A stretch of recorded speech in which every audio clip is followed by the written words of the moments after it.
Welcome to Falcon Blues TV, and my very special guest is none other than Mark Ward. Mark, thanks so much for joining us tonight. Thanks for the invite. Yeah. We've got a cracking little afternoon set up for everyone downstairs, but I'm just looking forward to actually the whole afternoon, to be honest with you. It's going to be really good. First things first, how are you? What's new? What are you up to at the moment? Yeah, I'm good. Like I just said to you there, I've had 2 replacements in 9 months, so the second one was worse than the first. Getting over them now, but I've just got back to work now recently, so I'm just looking forward to it today, really. Yeah, are you still in coaching or training? No, just working for a firm down in London who do old data cable and things like that. Right. But I'm very busy doing my own events down there, you know, and obviously I go to West Ham games and match days as an ambassador role. So, but I've been down there for 4 years now, so it's right. Okay. Good, enjoy it. Yeah. Right. So I think what we'll talk about really is Everton's first trophy of the season. Early hours of this morning against Celtic. The Sydney Cup, I think it was, or something like that. So we drew 0-0. Not a shot on goal again, but we won 4-2 on penalties. Well, I don't think you were up that early. I wasn't up that early to watch it. One of my mates went all the way.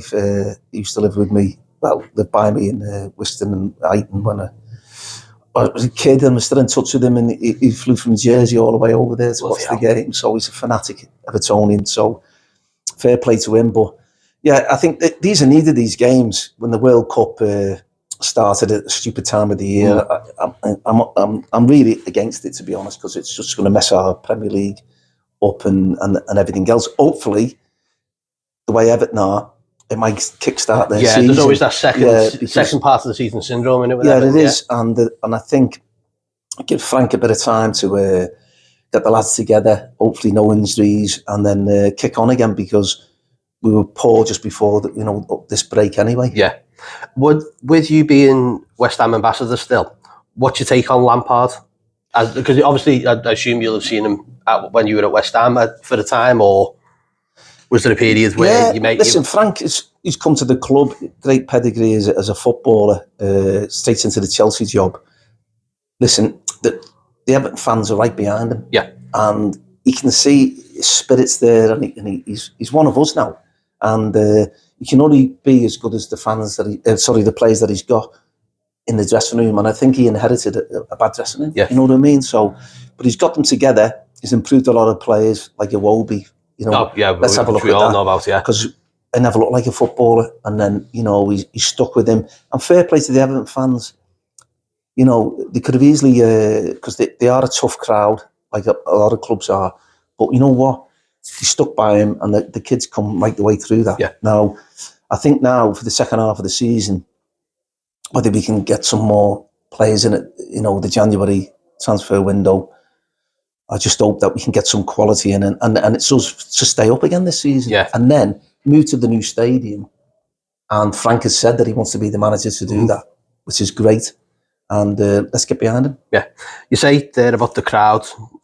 You have to win the crowd at Goodison. There's no two ways about it. You could be the best player in the world, but you've still got to win that Everton crowd. Yeah. With that in mind, then, and as a local yourself, what do you see it as an issue with someone like with Gordon at the moment? Because obviously, I think the side's struggling in general, but there's also that bit where you're looking at you look to the local lads sometimes to give you that kick up the arse that the team needs. And do you think that Anthony gets maybe too much pressure for his age? And obviously, like you say, being local, does it put more added pressure on you to do more for the crowds? I think it does.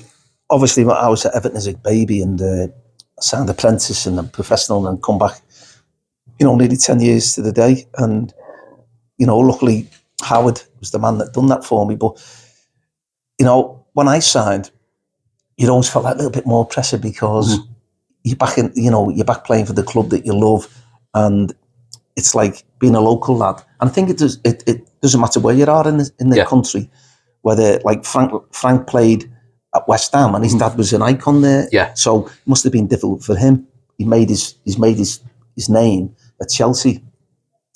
But these are the things that you've got to put up with when you're a local lad. And I remember my home debut, I scored in 2 against Arsenal. We were the champions, and I'd worked like tirelessly to get back to the club that I loved. Yeah. And it took me 10 years. I had to go backwards to go forwards, and from Everton to Northwich to Oldham to West Ham, West Ham to City. And I just knew on that day, on the Tuesday night, I always remember it. It's the greatest game of football I've ever had, because I scored in the derby, but that my home debut against Arsenal, because I'd worked so hard to put that blue shirt on. Yeah.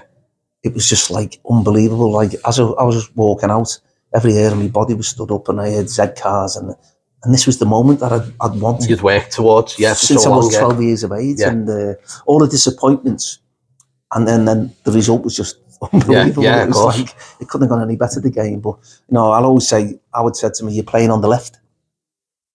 He said, "Don't go outside on your left, because you can't." Howard was an unbelievable coach. He wouldn't expect you to do something that he couldn't do. Mm-hmm. So he knew, we had Wojcicki on the right, and he said, "Just come inside and pull the trigger." Yeah. And I come inside and I pulled the trigger, and I scored from 25 yards, and then it's a free kick in the second half. So, but that my home debut couldn't have got any better, and the Everton crowd took to me, and I think what they want is a player, when they pull that shirt on, just give it 100%. Just give it everything, yeah. And that's it. If you're trying, and the gaffer used to say to me, if the game was a bit stale, because I could have a little go, he'd go, "Listen, pull me to one side at our time. Got a licence now to go and upset someone."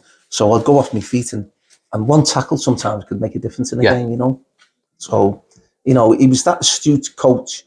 He knew players inside out. You know what I mean? It was great to play for him in the club. But I think we've got a lot of work to do still before January even starts. I think obviously we've had this game today where, again, no shots on goal, but I think that's down to our own rotten luck of not having a recognised striker in the side. What do you think? Where do you think we need to change? Obviously, the striker is the big one, but do you think there's other areas for improvement that we need to do before? No, I think the back four are great. Yeah. The keeper's, he's the England keeper. So to me, you've got to concentrate on a really attacking midfield player. And obviously we've had problems up front. Now Calvert-Lewin is injury prone, and that's sad. He's had his big problems. They've got to go and get somebody, I think, a striker. But they're not... they're not available, that's the problem. Exactly, they're not available. And obviously, I look at Moisey with West Ham. They just spent 51 million on a Brazilian midfielder, about 40 million on Scamacca. And I've watched them a lot lately, and they're like ducks out of water. So you've got to be to me, I'd go down into, give someone a chance, in the lower divisions and bring him in. But they want complete success straight away, and sometimes in life you can't have it. That's it. I think that's the problem. I think we're looking at financial fair play with Everton and going, but we still need to pay 30 odd million for a striker. Yeah. Maybe sometimes you don't, like you say. It could be just a case of, there might be a young lad who's hungry and ready to come up. Yeah. And that's the kind of road that we need to go down to try and get out of this financial funk that we're in as well. But you've got to be careful on that side of things. But that's not Frank's problem. Frank's problem is to get the squad together, and I think if there's money available, he's got to spend it so wisely. Yeah. And I've seen it happen, bring players in on loans. Yes. Quality players and there are players out there, bring someone in on loan to the end of the season who's hungry and he's not playing. There's got to be players around Europe who's, a proper goal scorer, and bring them in. Yeah. What do you think of the new stadium? Can't wait for it. Spoke to the lads a lot. I was with Big Duncan the other week, and it's going to be a very, very sad time, that last game at Goodison, because I was involved with the West Ham changeover a few years back, and they'd been there for 100 years at Upton Park, and they played Man United the last game, and they beat Man United. It was an incredible atmosphere. I can imagine, yeah. Now, we don't know when this game's going to be, or who it's going to be against, or whatever. So, but to get a ticket, it's going to be, a lot of people are going to be disappointed. And I don't know if I'll get invited from the club or whatever, because how many players have been at the club for all many years. And we all love Goodison. It's an institute. It's part of people's lives, of their life, some of them. So I was born an Evertonian, and I'll die an Evertonian, and it's going to be a sad state of affairs that day. I'd love to have been playing on that day. But if I'm not going to play, but I'd love to. I'm definitely going to be there. Yeah. if I don't get invited from the club, I'll be there.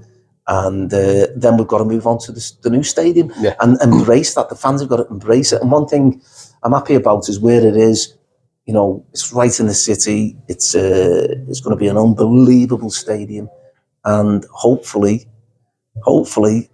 we're in the Premiership, and we can make our new stadium a platform then to go on and win things. Yeah, and as you say, Lampard wants to be that manager to take us there. You know, Frank said that he wants to, and we've got to give him time. Yeah, listen, Howard was on the way out, and there was like loads of stories about him getting booted out, and then they won the game at Norwich, and then they just went on an unbelievable run. Ferguson was the same. You know, all these managers who've won things in the past.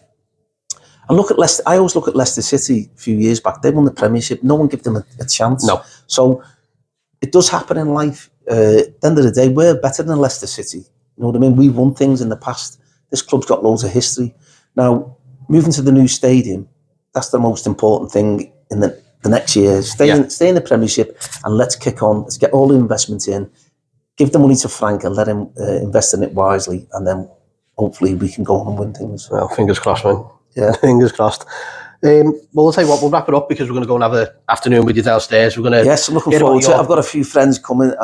Obviously, I'm based down in Essex now, and I'm going back tomorrow. But it's good to come home and speak about the club that I love, the club that I'm proud of playing for, and sharing some of my stories with the fans downstairs. Very colourful. The past. At the end of the day, I'm not your everyday footballer, but that's part and parcel of life. But one thing I do know is that Everton will always be my life. Thank you very much. Just like it's everyone else's. So, Mark, smashing. Thank you so much for joining me. Cheers. Thank you. Thank you very much. Thank you very much. Lots of fucking toffees. Colin Chong, we'll catch you in a bit.